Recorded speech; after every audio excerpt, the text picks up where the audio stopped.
హల్లెలూయా. దేవునికి స్తోత్రం.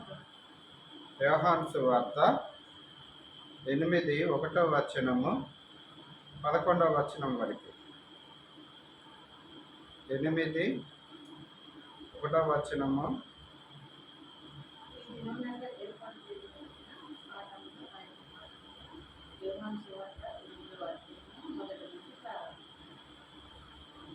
యేసు ఒలివల కొండకు వెళ్ళెను. తెల్లవారుగానే యేసు తిరిగి దేవాలయంలోకి రాగా ప్రజలందరూ ఆయన యుద్ధకు వచ్చింది కనుక ఆయన కూర్చుండి వారికి బోధించుచుండెను. శాస్త్రులను, పరిశీలను, వ్యభిచారులను పట్టుబడిన యొక్క స్త్రీని తోడుకుని వచ్చి ఆయన మధ్య నిలవబెట్టి, బోధకుడా, ఈ స్త్రీ వ్యభిచారం చేయుచుండగా పట్టుబడెను. అట్టి వారిని రాళ్ళు రువ్వి సంపవలను ధర్మదేశంలో మోసే మనకు ఆజ్ఞాపించను కదా, అయినను నీకేమి చెప్పుచున్నామని ఆయనను అడిగిరి. ఆయన మీద నేరము మోపబడినని ఆయనను శోధించుచు ఇలాగన అడిగిరి. అయితే యేసు వంగి నేరం మీద వ్రేలితో ఏమో వ్రాయిచుండెను. వారాయనను పట్టు వదలక అడుగుచుండగా ఆయన తల ఎత్తి చూసి, మీలో పాపం లేనివాడు మొట్టమొదట ఆమె మీద రాయి వేయవచ్చునని వారితో చెప్పి మరలా వంగి నేల మీద వ్రాయిచుండెను. వారు ఆ మాట విని పెద్దవారు మొదలుకొని చిన్నవారి వరకు ఒకరి వెంట ఒకడు బయటికి వెళ్ళిరి. యేసు ఒక్కడే మిగిలెను. ఆ స్త్రీ మధ్యను నిలవబడి ఉండెను. యేసు తల ఎత్తి చూసి, అమ్మా, వారెక్కడ ఉన్నారు? ఎవరు నీకు శిక్ష విధింపలేదా అని అడిగినప్పుడు ఆమె లేదు ప్రభువా అనెను. అందుకు యేసు, నేను నీకు శిక్ష విధింపను, నీవు వెళ్ళి ఇక పాపం చేయకోమని ఆమెతో చెప్పాను. హల్లెలూయా. దేవునికి స్తోత్రం కలుగును గాక. చిన్న ప్రార్థన చేస్తున్నాము.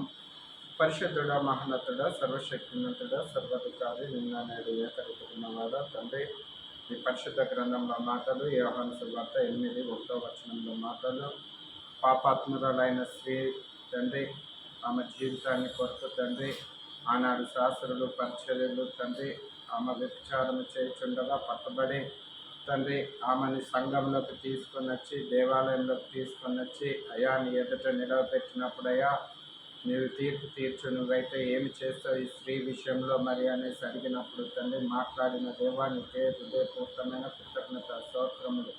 సమాధానకర్త నీకే స్తోత్రములు. బోధిస్తున్న నన్ను కూడా మాట్లాడుతున్న నన్ను నీ సిలువ సాటును మరుగుపరుచుకొని అయ్యా ఈ పరిశుద్ధ గ్రంథంలో మర్మాలు విప్పుటకు నీ పరిశుద్ధాత్మ కృపను, జ్ఞానాన్ని మాకు దయచేయమని తండ్రి, కుమార పరిశుద్ధాత్మ నామములో అడిగి వేడుకుంటున్నాం తండ్రి. ఆమేన్. Praise lord. అందరికీ వందనాలు. యేసు ఒలివకొండ వెళ్ళెను. తెల్లవారుచుండగా యేసు తిరిగి దేవాలయంలోకి రాగా ప్రజలందరూ ఆయన యుద్ధకు కూడి వచ్చింది. హల్లెలూయా. ప్రియమైన దేవుని బిడ్డలారా, విశ్రాంతి దినము ఆనాడు. మరి యేసు ప్రభు తెల్లవారు అక్కడ కొండ మీద ఉండి ప్రార్థన ఏకాంతంగా చేసుకొని మరి తెల్లవారుచున్నప్పుడు మళ్ళీ దేవాలయంలోకి వచ్చి తను ఏ రీతిగా అయితే దేవాలయంలో కూడుకోవాలో, సమాజ మందిరంలో ఏ రీతిగా కూడుకోవాలో ఆ సమయానికి కూడుకున్నప్పుడు మరి అక్కడ యేసు ప్రభుని చూసిన వారేమి శాస్త్రులు, పరిచయులు, అనేకులు అక్కడ పెద్దలు ఏం చేసిండ్రు అని అంటే, ఒక పాపాత్మురాలైన స్త్రీ పట్టుబడినప్పుడు అక్కడ మోషే ధర్మశాస్త్ర ప్రకారంగా వాళ్ళు ఏం చేయాలని అంటే, ఆనాడు ఆ కాలంలో ఆ గ్రామంలో నివాసులు వారు ఏం చేయాలని అంటే, ఆమె చనిపోయే వారికి రాళ్లతోటి కొట్టి ఆమెని చంపేయాలి పాపం చేసిందని. మరి ప్రియమైన దేవుని బిడ్డల, అటువంటి పరిస్థితులలో ఈ యేసు ప్రభు ఏమి చెప్పగలుగుతాడు, ఏమి చేయగలుగుతాడు, మరి ఏం చెప్తాడో ఇందమని ఆయనను పరిశీలన చేయటకు ఆ దేవాలయం ఆయన యొద్దకు తీసుకొని వచ్చినప్పుడు ప్రియమైన దేవుని బిడ్డలారా, దేవుడు మనసులో ఏమనుకున్నాడంటే, వీరు ధర్మశాస్త్రం ఇచ్చింది వీరు అనుసరించక నా యొద్దకు తీసుకొని వచ్చి నన్ను పరిశీలించుటకు, నన్ను శోధించుటకు వీరు నా యొద్దకు వచ్చిండ్రు కాబట్టి అనేసి ఆలోచన చేసుకొని ప్రార్థన పూర్వకంగా తను ఏం చేసిండనంటే, ఇక్కడ 5వ వచనము అట్టి వారిని రాళ్ళు రువ్వి చంపవలెనని ధర్మశాస్త్రములో మోషే మాకు ఆజ్ఞాపించను కదా ఆయనను నువ్వేమి నువ్వేమి చేయుచున్నావని చేస్తున్నావని అడిగిరి. ఆయనను అడిగిరి. ఆయన మీద నేరము మోపవలనని ఆయన మీద నేరము మోపవలనని ఆయనను శోధించుచు ఇలాగ అడిగిరి. అయితే యేసు వంగి నేల మీద ఏలుతో ఏమో రాయిచుండెను. హల్లెలూయా. ప్రియమైన దేవుని బిడ్డలారా, యేసును మాటి మాటికి అడిగేటానికి యేసు ప్రభు బయటికి వచ్చేసి ఏం చేసిండనంటే నేల మీద వంగి ఏం చేసిండనంటే ఆ నేల మీద ఎవరి క్రియలు, ఎవరి పాపాలు, ఎవరి లెక్క, ఎవరు ఏంటి అనేసి పాపము అనగా ప్రియమైన దేవుని బిడ్డలారా మనం అనుకుంటాం కదా, ఈ భూమి మీద సమాజంలో వ్యభిచారం చేసిన వారిని లేదా ఒక కుటుంబాన్ని ఆగము భార్య భర్తల మధ్యలో భార్య మోసం చేసి భర్తను మోసం చేసి భర్త భార్యను మోసం చేసి వ్యభిచారం చేసిన వారినే పాపం అనుకుంటాం కదా. ప్రియమైన దేవుని బిడ్డలారా, అబద్ధం ఆడినా కూడా పాపమే, మోసం చేసినా పాపమే, దొంగలించినా పాపమే. ధర్మశాస్త్రంలో 10 ఆజ్ఞలు ఉంటాయి. 10 ఆజ్ఞలలో ఏ ఆజ్ఞ మీరినా కూడా నేరం కిందనే, పాపం కిందనే ఉంటుంది. ప్రియమైన దేవుని బిడ్డలారా, మానవ జీవితంలో 10 ఆజ్ఞలు దేవుడు ఇచ్చిండు. ఈ 10 ఆజ్ఞలు ఏ ఆజ్ఞ కూడా మీరు మీరకూడదు. మీరు ఆత్మపూర్వులై దేవుని యందు భయభక్తులు కలిగి భూమి మీద సమాజంలో మీరు నివసిస్తున్నప్పుడు మీరు భయముతో భక్తితో సమాజానికి గౌరవ మర్యాదలుగా, కుటుంబంలో గౌరవ మర్యాదలుగా బ్రతకాలని దేవుడు కోరుకుంటున్నాడు. ప్రియమైన దేవుని బిడ్డలారా, మరి అటువంటి పరిస్థితులలో ఇక్కడ మనం ఆలోచన చేసినట్లయితే ఉంటే జన సమూహము వచ్చి ఆయనను అల్లరు చేస్తూ ఈ స్త్రీని మేము ఏమి చేయాలని నువ్వేమి చెప్తావు చెయ్యి అనేసి ఆయన మీద నింద మోపినప్పుడు తను ఒకటే చేసిండు, నేల మీద వంగని నా పాపం నీ పాపం, నీ చరిత్ర నా చరిత్ర, నీ బ్రతికేంది నా బ్రతికేంది, నీ అలవాట్లేంది నా అలవాట్లేంది, నీ బుద్ధి ఏంది నా బుద్ధి ఏంది, నేను ఎక్కడెక్కడికి వెళ్ళినా నువ్వు ఎక్కడికి వెళ్ళినావు అన్నది మొత్తం చరిత్ర అంతా అక్కడ రాస్తుంటే ప్రియమైన దేవుని బిడ్డలారా, చిన్న పిల్లలు మొదలుకొని పెద్దవారి దాకా కూడా రాళ్ళన్ని ఆడబడేసి మౌనంగా తిరిగి వెళ్ళిపోయినారు. యేసు ప్రభుని అడిగిన వారే లేరు, ఇక మళ్ళీ తిరిగి చూసిన వారు లేరు.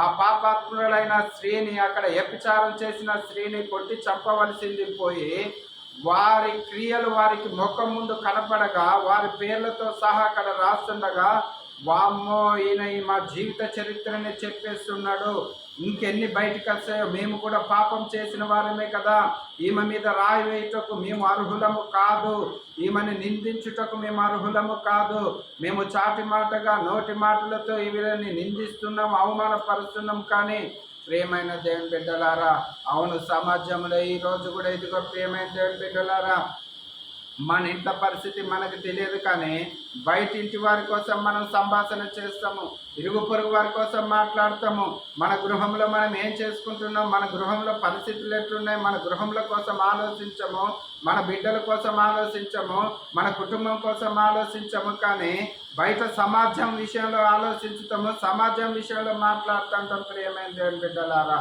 ఆ రోజు నుంచి ఈ రోజు వరకు కూడా అదే జరుగుతున్నది. మన ఇంటి విషయాలు మనం పక్కన పెట్టుకుంటాం, కానీ ప్రియమైన దేవుని బిడ్డలారా ఎదుట వారి విషయంలో మాట్లాడతాం. ప్రియమైన దేవుని బిడ్డలారా, అందరించి దేవుడు నేల మీద వంగోని ప్రతి ఒక్కరి జీవితంలో ఏం చేసిండ్రు అన్నది రాస్తుంటే అప్పుడు మౌనంగా తిరిగి వెళ్ళిపోయిండ్రు.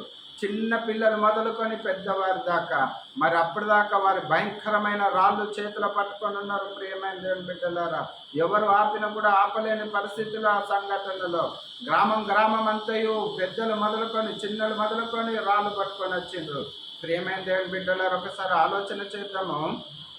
ఈ పాపాత్ములైన స్త్రీ వ్యభిచారం చేసింది, పట్టబడింది అనేసి అన్నారు కదా, పట్టుకున్నారు, వాస్తవమే కదా. మరి ఆ స్త్రీతో పాపం చేసిన పురుషుడు కూడా ఉంటాడు కదా. ప్రియమైన దేవుని బిడ్డలారా, ఇద్దరు మనుషులే కదా, ఇద్దరు కలిస్తేనే కదా పాపం చేసినట్టు. మరి ఒక స్త్రీని పట్టుకొని వచ్చి పురుషుడిని ఎందుకు విడిచిపెట్టిండ్రు? పురుషునికి ఒక న్యాయము, స్త్రీకి ఒక న్యాయం. మా ప్రియమైన దేవుని బిడ్డలారా, ఒకసారి ఆలోచించండి, సమాజంలో ఏమి గౌరవ మర్యాదలు మనకు ఉంటున్నాయో. స్త్రీ విషయంలో ఒక న్యాయం చేస్తున్నాము, పురుషుడి విషయంలో ఒక న్యాయం చేస్తున్నాము. ప్రియమైన దేవుని బిడ్డలారా, స్త్రీ పాపం చేస్తుందని అంటే ఆమె ఏ పరిస్థితిలో పాపం చేసింది, పురుషుడు ఏ పరిస్థితిలో పాపం చేస్తున్నాడు. మరి స్త్రీతో పాపం చేసిన వాడు కూడా పాపాత్ముడే కదా, స్త్రీతో వ్యభిచారం చేసిన వాడు కూడా వ్యభిచారే కదా. మరి అతన్ని కూడా రాళ్లతో రుబ్బి కొట్టాలి కదా. అతడు కూడా ఏమైందనంటే రాళ్ళు పట్టుకొని వచ్చిండు. ప్రియమైన దేవుని బిడ్డలారా, అంటే సమాజంలో పిల్లి టైప్ పెద్దలు అంటారు కదా, పిల్లి పాలు తాగేటప్పుడు కళ్ళు మూసుకొని తాగుతాట. మరి ఆ కళ్ళు మూసుకొని పాలు తాగేటప్పుడు ఆ గృహ యజమానుడు చూస్తాడు, గృహ యజమానురాలు చూస్తారు, ఆ కుటుంబస్తులు చూస్తారు. ఈ గిన్నెలో పాలు ఉండాలి కదా, ఈ పాలు ఏమైనాయి అని వారు ఆలోచన చేసినప్పుడు అక్కడ ఏమి కనపడుతుంది అని అంటే పిల్లి కనపడుతుంది. ప్రియమైన దేవుని బిడ్డలారా, ఈ రోజులలో నీ జీవితంలో నా జీవితంలో కూడా ఎన్నో నేరాలు చేసుకుంటూ, ఎన్నో అబద్ధాలు చేసుకుంటూ, ఎన్నో మోసకరమైన జీవితాలు గడుపుతూ, ఇతరుల మీద నిందలు వేస్తూ, ఇతరులకు న్యాయం తీర్చాలని మనం వెళ్తున్నామేమో, ఇతరుల కోసం ప్రయాణాలు చేస్తున్నామేమో, ఇతరుల కొరకు పరిగెడుతున్నామేమో. ప్రియమైన దేవుని బిడ్డలారా, నీ ఉరుకులు పరుగులాటలో నీ జీవిత చరిత్ర ఏంటో ఒక్కసారి నువ్వు ఆలోచన చేసుకోవాలని ప్రభు తెలియజేస్తున్నాడు. ప్రియమైన దేవుని బిడ్డలారా, మనము ఈజీగా ఒకరి మీద నింద మోపుతున్నాము, కానీ దేవుడు వారి చేసిన క్రియలు వారిని బట్టి అక్కడ నేల మీద రాసినప్పుడు చిన్నపిల్లలు కూడా నేరం చేసిండ్రు అంటారా సహోదరులరా? చిన్నపిల్లలు కూడా రాళ్ళు పడేసి వెళ్ళిండ్రు. పాపం చేయని వారెవరు? మరి అందరించి ప్రియమైన దేవుని బిడ్డలారా, ఈ స్త్రీ అయితే నేరము చేసిందనేసి రాళ్ళతో కొట్టి చంపాలనుకున్నారు. మరి ఇక్కడ 9వ వచనంలో వారు ఆ మాట విని పెద్దవారు మొదలుకొని చిన్నవారి వరకు ఒకటి వెంట ఒకడు బయటికి వెళ్ళిరి. ఒక్కడే యేసు మిగిలేను. ఆ స్త్రీ యేసు మధ్యలో నిలబడి ఉండెను. యేసు తల ఎత్తి చూసి అమ్మా వారెక్కడ ఉన్నారు? హల్లెలూయా. వారెక్కడ ఉన్నారని అంటే ప్రియమైన దేవుని బిడ్డలారా, భర్త ఉంటాడు కదా, లేదా నిన్ను ఎవరు కూడా శిక్షించలేదా అనేసి అడిగినప్పుడు వారు ఎక్కడ ఉన్నారంటే నీ భర్త ఎక్కడని అంటే ఎవరూ లేరయ్యా నాకు. మరి ఎవరు నేను శిక్షించలేదని అంటే ఎవరిది తప్పని నీకు చెప్పలేదని అంటే ఎవరు నాకు చెప్పలేదయ్యా. అయితే నేను కూడా నిన్ను శిక్షించుటకు నేను అర్హుణ్ణి కాదు, నేను కూడా నిన్ను శిక్షించట్లేదు. ఎందుకు అనంటే ఈ లోకంలోకి నేను వచ్చిందే పాపులను రక్షించుటకు, పాపులను శిక్షించుటకు కాదు అనేసి అక్కడ ఈ స్త్రీ ద్వారా మనకు తెలియపరిచిండు. ప్రియమైన దేవుని బిడ్డలారా, ఆయన నిందేసేవాడు కాదు, హింసించేవాడు కాదు, బాధ పెట్టేవాడు కాదు, దుఃఖపడే వారికి ఓదార్పునిచ్చేవాడు, దుఃఖపడు వారిని దుఃఖపడులాగా చేసేవాడు కాదు. ప్రియమైన దేవుని బిడ్డలారా, మరి ఆ స్త్రీతో ఆ తల్లితో ఒక మాట అంటున్నాడు, అమ్మా ఇక మీదట నేను కూడా నిన్ను శిక్షించట్లేదు, కానీ ఇక ఈ మీదట నీ మీద ఎవరు రాయి కూడా వేయరు, ఎవరు నిందించరు. మరి ఇక మీదట ఈ పాపము మరి చేయకు. హల్లెలూయా. దేవునికి స్తోత్రము. ప్రియమైన దేవుని బిడ్డలారా, మనము కూడా ఎన్నోసార్లు అనుకుంటుంటాం కదా, వారు వీరు మాట్లాడుతున్న మాటలు మన జీవితాలకు కొద్దిసార్లు గాయపరుస్తాయి కదా. నిజమే, ఒకసారి మన జీవితంలో అలాంటివి ఉన్నట్టయితే ఉంటే మానుకోవడము మన జీవితాలకి ప్రయోజనకరమేమో. సమాజంలో గౌరవ మర్యాదలు కోల్పోతున్నాము, సమాజంలో కుటుంబ పరంగా, బంధువుల పరంగా, స్నేహితుల పరంగా మనము దూరం అయిపోతున్నాము. ఒక్కసారి మనల్ని మనం ఆలోచన చేసుకుందాము. ప్రియమైన దేవుని బిడ్డలారా, మరి ఈ రోజులలో పరిశుద్ధ గ్రంథంలో ఉన్న మాటలను బట్టే కాదు, ఈ రోజులలో ఉన్న పరిస్థితులు కూడా అదే విధంగా కొనసాగుతున్నాయి. మరి అలాంటి పరిస్థితులలో మన జీవిత యాత్ర కొనసాగుతున్నప్పుడు మనల్ని మనం ఆలోచన చేసుకోవాలి. ఒకరు నిందిస్తుంటే మనము ఎంతో బాధపడతాం కదా, ఎంతో హేళన పడుతుంటాం కదా. మరి ఇక్కడ పురుషుడిని అయితే తీసుకురాలేదు. ప్రియమైన దేవుని బిడ్డలారా, ఆ రోజు నుంచి ఈ రోజు వరకు కూడా ఎక్కడ చూసినా కూడా సమాజంలో ఏమవుతుందని అంటే స్త్రీలే ఎక్కువ పట్టుబడుతున్నారు. ప్రియమైన దేవుని బిడ్డలారా, దొంగతనం చేసిన వారు ఇద్దరైతే ఒక్కరినే దొంగ అంటున్నారు, ఒక్కరినే నిందిస్తున్నారు, ఒక్కరినే శిక్షించుతున్నారు. ప్రియమైన దేవుని బిడ్డలారా, దేవుని దృష్టిలో అదైతే కాదు. దేవుని దృష్టిలో ఎవరు నేరం చేస్తారో వారికి న్యాయం తీర్చువాడు, అన్యాయాన్ని అన్యాయంగా ఉంచువాడు. ప్రియమైన దేవుని బిడ్డలారా, మరి ఇక్కడ ఒకసారి మళ్ళీ ఒక 10వ వచనంలో యేసు తల ఎత్తి చూచి అమ్మా వారెక్కడ ఉన్నారు? ఎవరును నీకు శిక్ష విధింపలేదా అని అడిగినప్పుడు ఆమె లేదు ప్రభువా. హల్లెలూయా. ఆమె చూడండి ప్రభుని ఎంత వినయంగా అడుగుతుందో, లేదు ప్రభువా, నన్ను ఎవరు శిక్షించలేదు, ఎవరు నన్ను గద్దించలేదు, ఒకవేళ గద్దించినట్టయితే ఉంటే, ఎవరైనా తెలియపరిచినట్టయితే ఉంటే, నాకున్న లోపంను బట్టి, నాకున్న వ్యక్తిత్వాన్ని బట్టి నేను మార్చుకుందినేమో, కానీ నాతో అందరూ ఆనందించిండ్రు, నా దగ్గరికి వచ్చిండ్రు, తిన్నరు, తాగిండ్రు, ఆనందించిండ్రు. మరి నాతో ఉన్నవారు కూడా నాకు ఇది తప్పు అని కూడా నాకు ఎవరు తెలియపరచలేదు అనేసి ప్రభుతో విన్నపించుకున్నప్పుడు, ప్రభు ఇక మీదట నువ్వెన్నడు కూడా తప్పు చేయకు, పాపము చేయకు. ప్రియమైన దేవుని బిడ్డలారా, పాపం అనేది మహా అగ్ని లాంటిది. ప్రియమైన దేవుని బిడ్డలారా, ఒక ఇల్లు అంటుకున్నదని అంటే అది నీళ్లు పోసి చల్లార్చొచ్చు, కానీ జీవితం అనే పాపము, హృదయం అనే పాపము శరీరంలోకి వెళ్ళి పుట్టిందనంటే అది కుటుంబాన్ని దహించేస్తుంది. ప్రియమైన దేవుని బిడ్డలారా, కుటుంబంలో మాయని మచ్చగా మిగిలిపోతే, ప్రియమైన దేవుని బిడ్డలారా ఒకసారి ఆలోచన చేయండి. ఒక గృహము కాలిపోతే గృహాన్ని కట్టుకోవచ్చు, కానీ మరి నూతనమైన గృహాన్ని కట్టుకోవచ్చు, కానీ జీవితాలు ఆగమైపోతే, జీవితాలు పాడైపోతే, జీవితాలను నూతనంగా మనము చేసుకోలేము. ప్రియమైన దేవుని బిడ్డలారా, అందురించి దేవుడు తెలియచేస్తున్న మాట, ఇక మీదట నువ్వు ఎన్నడూ కూడా తప్పు చేయకు, ఎన్నడూ పాపం చేయకని తెలియచేసిండు. ప్రియమైన దేవుని బిడ్డలారా, నీ జీవితంలో, నా జీవితంలో జరుగుతున్న సంఘటనలు బట్టి మనం ఒకసారి ఎందుకు ఆలోచన చేయకూడదు? ఎందుకు దేవుని వైపు ఉండకూడదు? లోకంలో జీవిస్తున్న వారం కదా, సమాజంలో కుటుంబ పరంగా ఆశీర్వాదకరంగా మనం దీవించబడాలని అంటే మనలో ఉన్న వ్యక్తిత్వం మారాలి, మన బుద్ధి మారాలి, మన స్వభావం మారాలి, మన గుణగణాలు మారాలి. అది తాగుడు అనేది కావచ్చు, అబద్ధం అనేది కావచ్చు, దొంగతనం అనేది కావచ్చు, భార్య భర్తల మధ్యలో అబద్ధము కావచ్చు. ఏదేమైనప్పుడు కూడా 10 ఆజ్ఞలలో ఒక ఆజ్ఞ మీరిన కూడా పాపము చేసిన వారమే. ప్రియమైన దేవుని బిడ్డలారా, దేవునితో గడుపుతున్న వారము, దేవునితో ఉంటున్న వారం అని చెప్పి ఈ రోజులలో ఎవరినైనా ప్రేమించలేకపోతున్నావా? ఎవరినైనా గౌరవించలేకపోతున్నావా? ఎవరినైనా ఆహ్వానించుకోలేకపోతున్నావా?